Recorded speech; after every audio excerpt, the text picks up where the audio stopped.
Tonight I have appeared before you on behalf of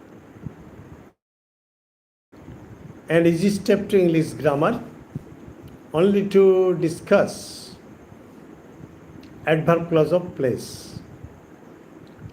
I have already discussed with you, I have shared my ideas about adverb clause of time. But tonight I am going to discuss with you adverb clause of place. And you know that an adverb clause acts as or suggests place, time, manner, comparison, contrast, condition, etc. There are 9 functions of adverb clause. And I have already discussed with you that an adverb clause of an adverb clause of time begins with when, while, till, until, before, after, etc. Hello, my viewer.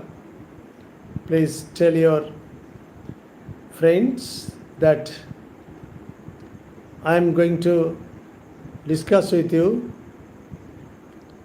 adverb clause of place. Whatever may be the fact, an adverb clause suggests place too. Let us take some examples. Hello, viewers, please join the class and participate in the discussion and tell your friends that I am online, I am live, and I am sharing my ideas about adverb clause of place. For example, where there is will, there is a way. Or where there is a will, there is a solution. So, there is a solution is principal clause, or there is a way is principal clause, and where there is will, subordinate adverb clause of place, and modifying the verb is here. Clear? Now let us take another example where there is no justice, you should not go there. You should not go there is principal clause. Where there is no justice, subordinate adverb clause of place, and modifying the verb don't go. So where suggests a place, but it doesn't suggest a particular place, and when where suggests a particular place, you know it is not an adverb clause of place, but it is actually a relative clause or an adjective clause. Let us take an example. Last night,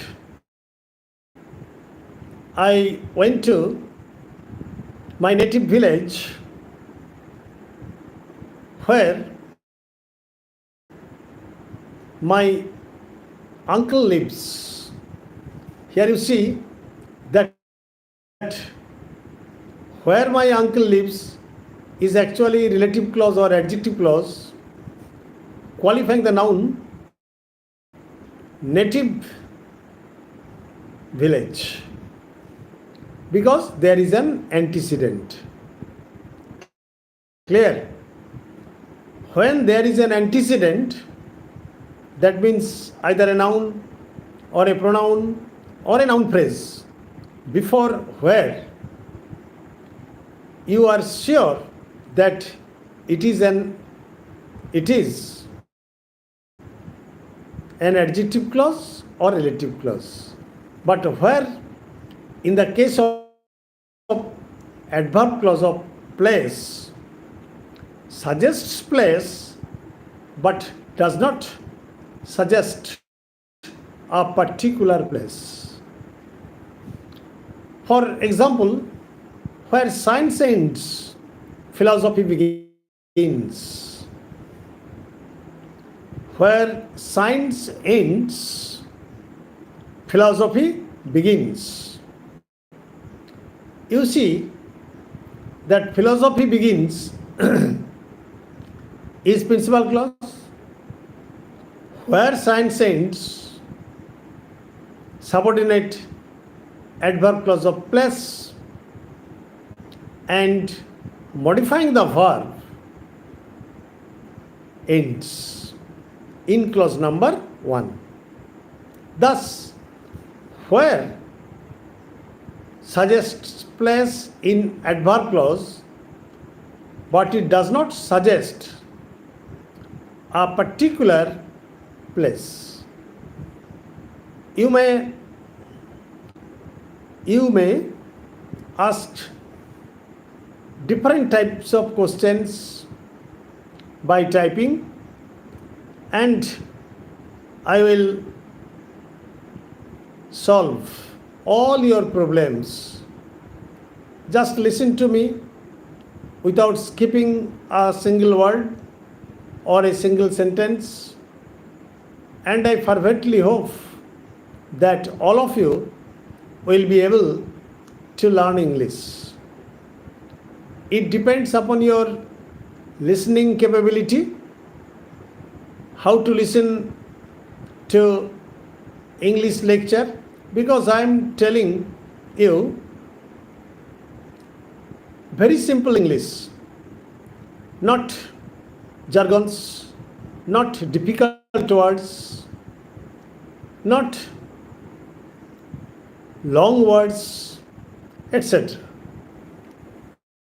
However, listening is the only way, listening attentively to any English lecture is one of the ways of learning English. Clear, my dear viewers?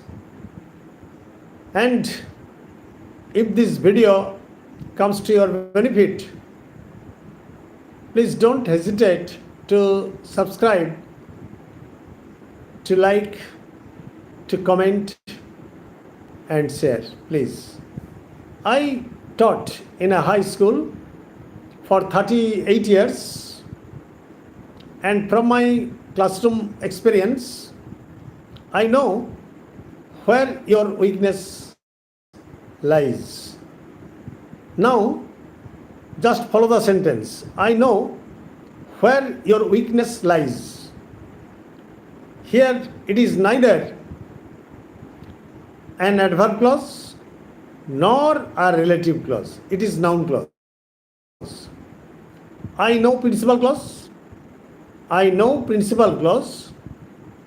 Where your weakness lies, subordinate noun clause, and object to the verb, no.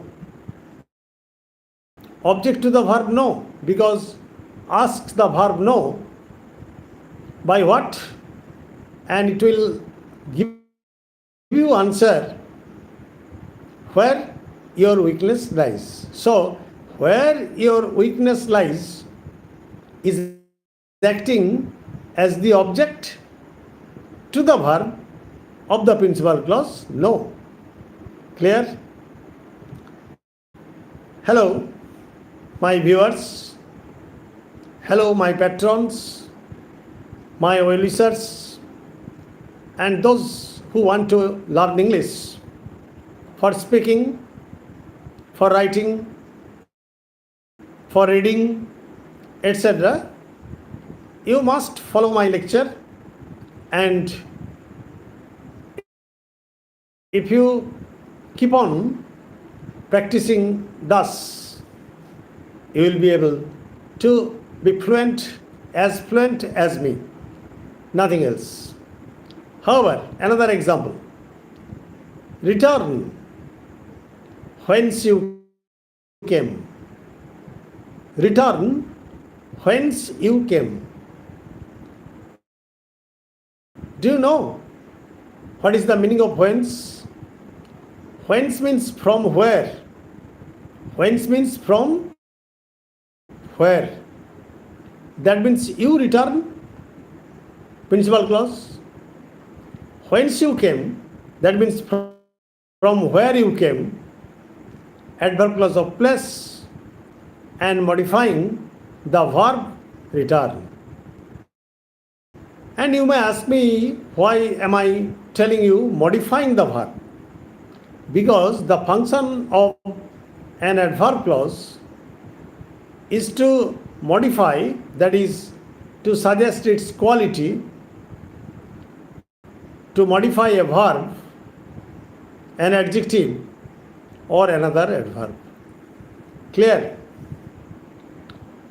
So, return whence you came, that means you return principal clause, whence you return subordinate adverb clause of place, and modifying the verb return. Okay? Another example I am giving you.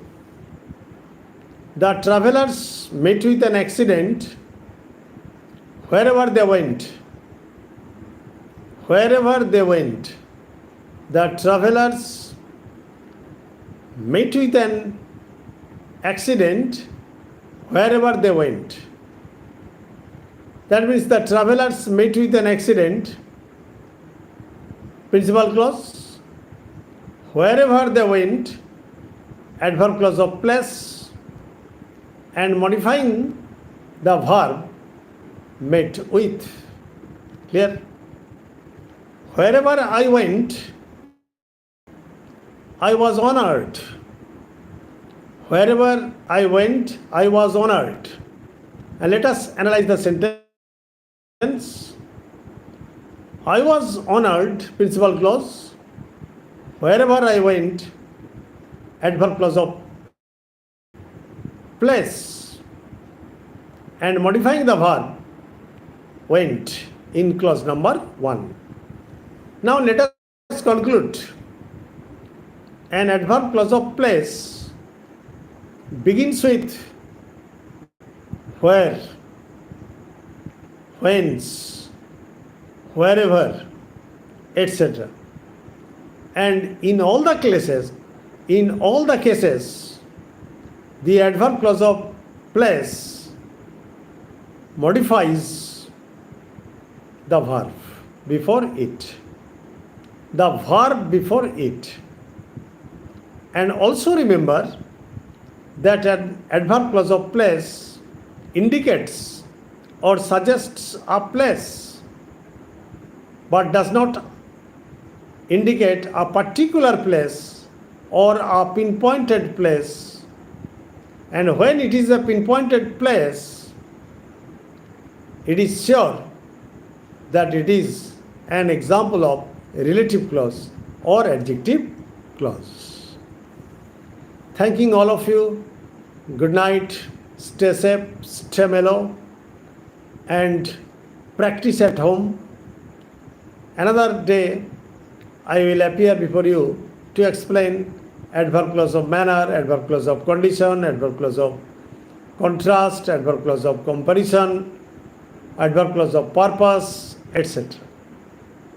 And I hope, expect that all of you will be able to read, write, speak, to communicate in English very effectively, very elegantly, and very fluently. Good night.